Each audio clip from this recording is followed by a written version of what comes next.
Сегодня состоялось решение суда в Бишкекском городском суде. По итогам решения мы довольны. Решение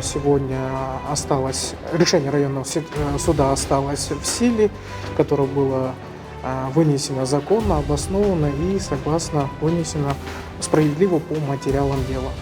В целом по процессу мы довольны решением суда.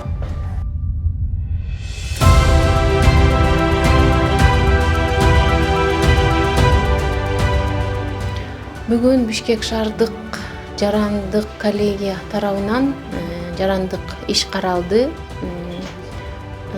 1-Май районунун чечими күчүндө калтырылып, апелляциялык даттануу жокко чыгарылды.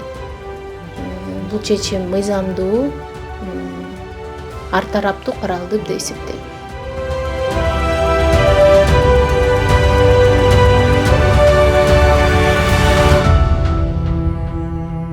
Суд сегодня рассмотрел мою частную жалобу, удовлетворил в полном объеме.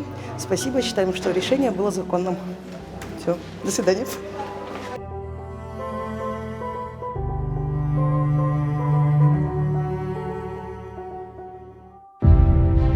Сот башталганда эле мен өтүнүч киргизгем.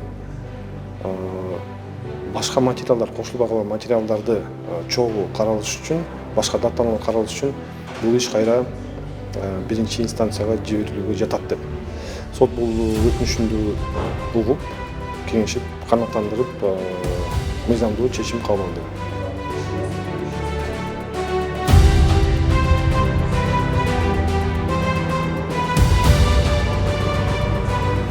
Спор – это спор, обязательно одна из сторон, она остается как бы не в выигрышной ситуации. Обязательно та сторона, которая проиграла, недовольна судами. Это везде, это неоспоримо, это факт, но тем не менее говорится еще о том, что сами представители, сами юристы и адвокаты, которые, скажем так, поработают на ура, это говорит о том, что мы должны суду предоставлять те доказательства, мы должны суду открыть ту ситуацию, чтобы суд увидел, скажем так, фактическое положение вещей и вынес справедливое решение.